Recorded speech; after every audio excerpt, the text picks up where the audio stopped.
And you're sharing time with Deputy Michael Darcy? Is it 5 minutes each or? 5 minutes. Thanks, Gael. And wasn't expecting to be up so soon, but I welcome the opportunity to speak. And I speak as the previous outgoing, or whatever I am at this stage, chairman of the Agriculture Committee, acting. We're all acting, and as a beef farmer as well, or in not as active as a beef farmer as I am as acting as a chairman maybe, but anyway. So I think the whole area of agriculture has been held up as being an area where agri output in the last 5 or 6 years has been a key driver in output for the country, and that's certainly true. But towards the end of January this year, I put out a statement saying that really the obligation now is to actually improve incomes for the primary producer and to protect that income. And I think during the last Dáil, as a committee, we produced a report on which is, to get the title right, Report on the Grocery Goods Sector, Increasing Equity and Transparency in Producer-Processor Retailer Relationships, which is fundamental, I think, to improving the income return to the primary producer. And this isn't rocket science. It doesn't take a genius to know that without food, the human beings on this planet will not exist.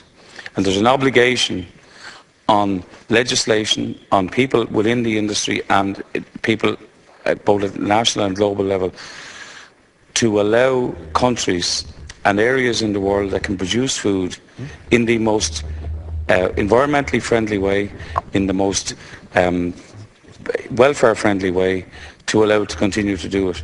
And I mean, as my colleagues will know, to that end, and I'll speak on it in the afternoon, on climate change, the collision course that's going to take place between agricultural output and greenhouse gas obligations is one which we need to face on in a mature fashion, and to recognise that agricultural output in this country actually is produced to the highest environmental standards.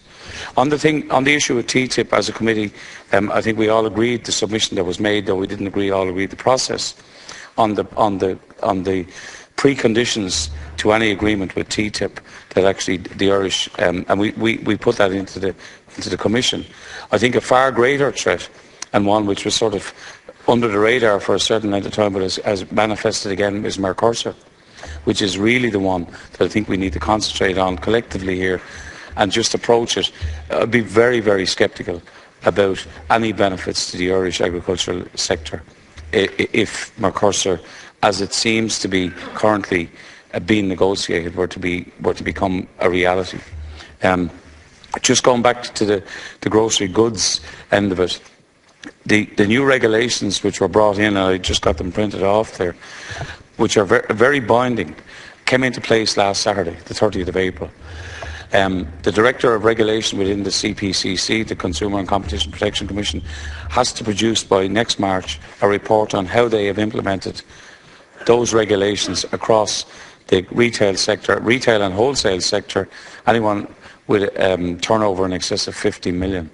I think that's going to be very important, and I think all of us in here who have an interest in ensuring that there's a fair price for everybody within the industry, and particularly the primary producer, that is seen to work. I mean, 20 countries of the 28 member states actually have some form of arrangement in place to monitor how, some are voluntary, some are statutory, how actually the price chain is, the price is divided up along the chain. And it isn't about subsidies per se. This is about giving a real return for the output, the produce produced by the primary producer. It's about making sure that they get a fair return on the market, that they have all the enabling tools, whether it's advice, knowledge transfer, flexible credit facilities, etc., so that they can grow their business.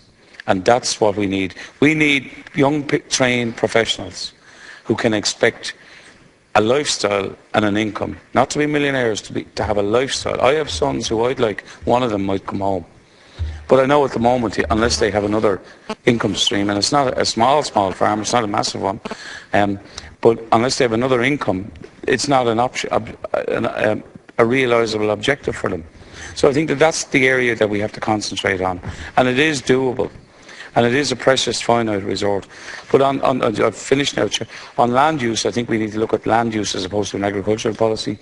I've always said it, we need a land use policy, which encompasses all. That way we can embrace the whole debate on climate change. Thank you. Thank you very much, Deputy Darcy.